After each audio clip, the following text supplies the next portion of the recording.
We have before us the opportunity to forge for ourselves and for future generations a new world order, a world where the rule of law, not the law of the jungle, governs the conduct of nations.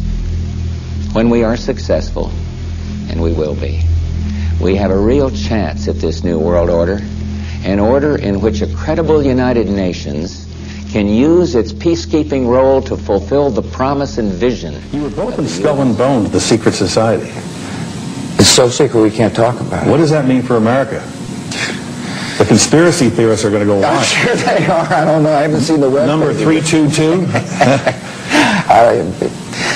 First of all, he's not the nominee. Look, I look for... Are you prepared to lose? No, I'm not going to lose. You both were members of Skull and Bones, a secret society at Yale. What does that tell us? Not much, because it's a secret.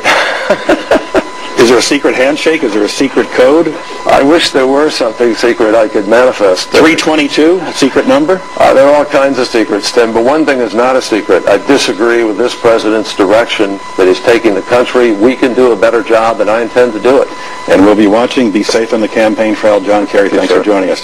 And we'll be right back. The United States is in a key position to shape this so that the problem of the Bush presidency will be the emergence of a new international order. Within the next 4 years, we will see the emergence of a new international order. The beginning of a new international order. And win over the long term is not just militarily. We've got to win over hearts and minds. And what that means is we've got to invest in countries that have no educational infrastructure, have no means for young people to get ahead. We've got to give them a stake in creating the kind of world order that I think all of us would like to see. World order, world order, world order. It's the foundation of our way of life. It was forged in experience of the most bitter and anguished kind. Out of it came a new Europe, a new world order, a new consensus as to how life should and could be lived.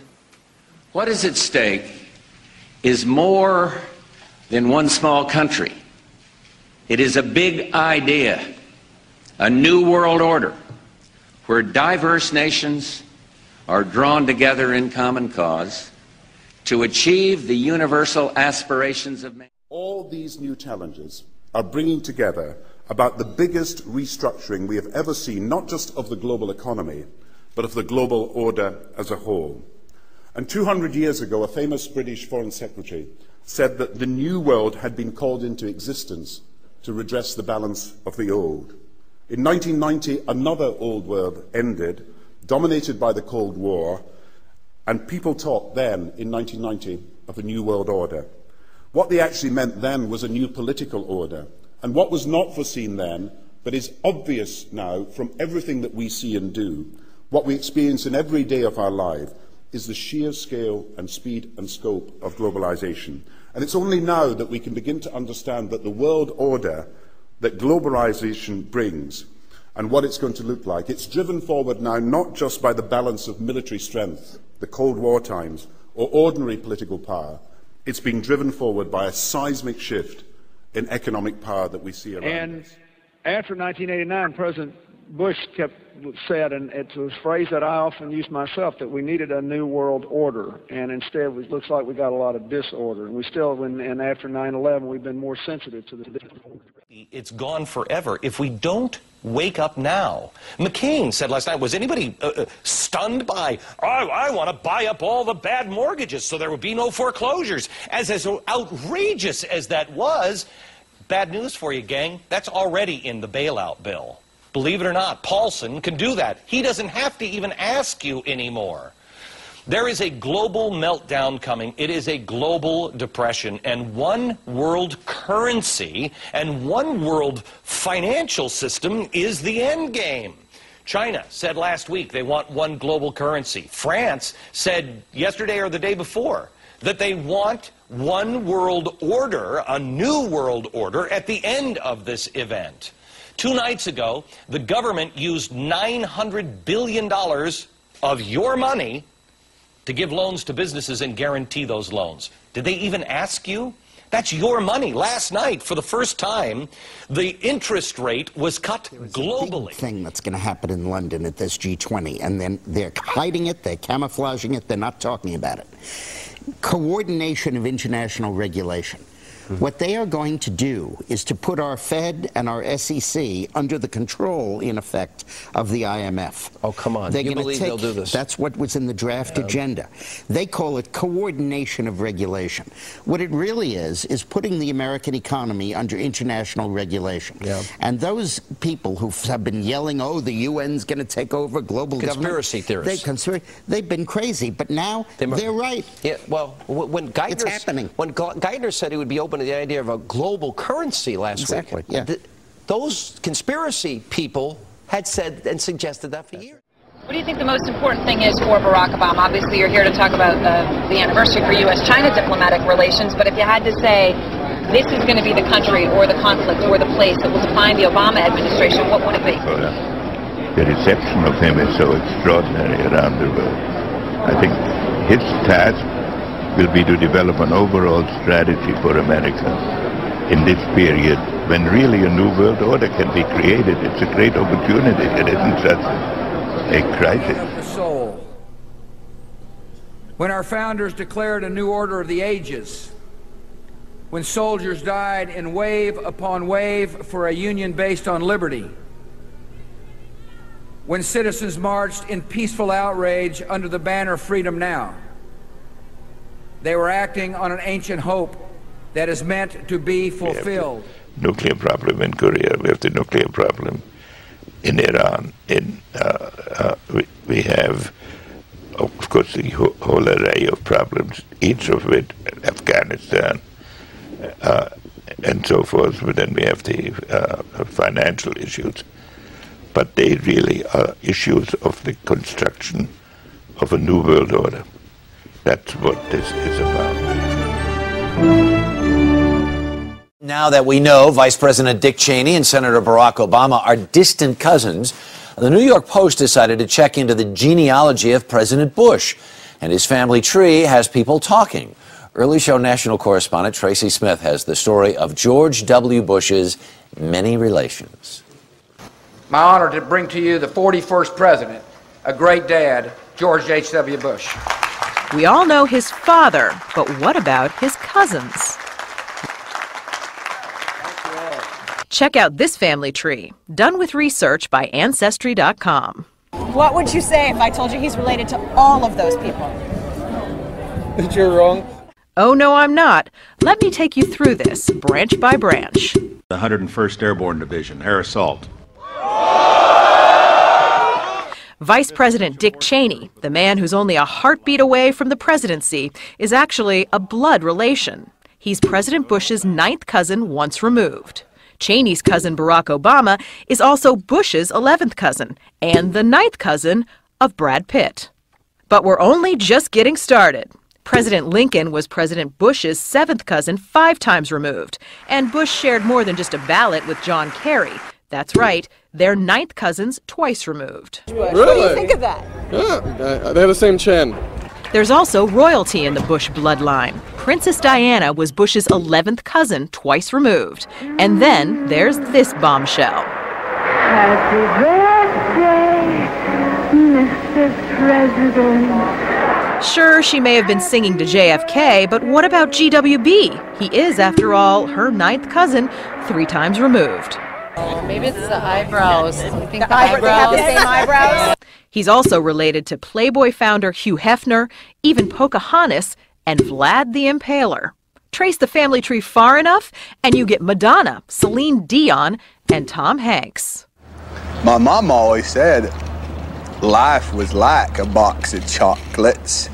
After all, genealogy can sometimes be like a box of chocolates. You never know who you're going to get. For The Early Show, Tracy Smith, no relation to George Bush that I know of. CBS News, New York. The time has come for the world to move in a new direction. We must embrace a new era of engagement based on mutual interest and mutual respect, and our work must begin now. And the president outlined his vision of a new world order in which the U.S. would participate fully. one rooted on 4 basic principles. Non-proliferation and disarmament, the promotion of peace and security, the preservation of our planet, and a global economy that advances opportunity for all people. Among the speakers that followed the U.S. On at least one occasion, Eisenhower was heard to say by those in the room, God help this country when somebody sits at this desk who doesn't know as much about the military as I do. In the councils of government, we must guard against the acquisition of unwarranted influence, whether sought or unsought, by the military-industrial complex. The potential for the disastrous rise of misplaced power exists and will persist. We must never let the weight of this combination endanger our liberties or democratic processes. The very word secrecy is repugnant in a free and open society, and we are, as a people, inherently and historically opposed to secret societies, to secret oaths, and to secret proceedings. For we are opposed around the world by a monolithic and ruthless conspiracy that relies primarily on covert means for expanding its sphere of influence, on infiltration instead of invasion, on subversion instead of elections, on intimidation instead of free choice. It is a system which has conscripted vast human and material resources into the building of a tightly knit, highly efficient machine that combines military, diplomatic, intelligence, economic, scientific, and political operations. Its preparations are concealed, not published. Its mistakes are buried, not headlined. Its dissenters are silenced, not praised. No expenditure is questioned, no secret is revealed. That is why the Athenian lawmaker Solon decreed it a crime for any citizen to shrink from controversy. I am asking your help in the tremendous task of informing and alerting the American people, confident that with your help, man will be what he was born to be, free and independent. I have this feeling, man, because you know there's a handful of people actually run everything. That's true. It's provable. It's not a I'm not a conspiracy nut. It's provable. Handful, very small elite run and own these corporations, which include the mainstream media. I have this feeling who's ever elected president, like Clinton was, no matter what your promises you promise on the campaign trail, blah, blah, blah, when you win, you go into this smoky room with the 12 industrialist, capitalist scumfucks who got you in there, and you're in this smoky room, and this little film screen comes down, and a big guy in a cigar, roll the film. And it's a shot of the Kennedy assassination from an angle you've never seen before. It looks suspiciously off the grassy knoll. And then the screen goes up, and the lights come up, and they go to the new president. Any questions? Just what my agenda is. First we bomb Baghdad. You got it. There's a reason. There's a reason for this. There's a reason education sucks, and it's the same reason that it will never, ever, ever be fixed. It's never going to get any better. Don't look for it. Be happy with what you got. Because the owners of this country don't want that. I'm talking about the real owners now. The big, wealthy business interests that control things and make all the important decisions. Forget the politicians. Politicians are put there to give you the idea that you have freedom of choice. You don't. You have no choice. You have owners. They own you. They own everything. They own all the important land. They own and control the corporations. They've long since bought and paid for the Senate, the Congress, the state houses, the city halls. They got the judges in their back pockets. And they own all the big media companies, so they control just about all of the news and information you get to hear. They got you by the balls. They spend billions of dollars every year lobbying to get what they want. Well, we know what they want. They want more for themselves and less for everybody else. But I'll tell you what they don't want. They don't want a population of citizens capable of critical thinking. They don't want well-informed, well-educated people capable of critical thinking. They're not interested in that. That doesn't help them. That's against their interest. That's right. You know something? They don't want people who are smart enough to sit around the kitchen table and figure out how badly they're getting fucked by a system that threw them overboard 30 fucking years ago. They don't want that. You know what they want? They want obedient workers. Obedient workers. People who are just smart enough to run the machines and do the paperwork and just dumb enough to passively accept all these increasingly shittier jobs with the lower pay, the longer hours, the reduced benefits, the end of overtime, and the vanishing pension that disappears the minute you go to collect it. And now they're coming for your Social Security money. They want your fucking retirement money. They want it back, so they can give it to their criminal friends on Wall Street. And you know something? They'll get it. They'll get it all from you sooner or later, because they own this fucking place. It's a big club, and you ain't in it.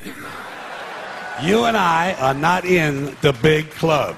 And by the way, it's the same big club they use to beat you over the head with all day long, where they tell you what to believe. All day long, beating you over the head in their media, telling you what to believe, what to think, and what to buy. The table is tilted, folks. The game is rigged. And nobody seems to notice. Nobody seems to care. Good, honest, hard-working people, white collar, blue collar, doesn't matter what color shirt you have on.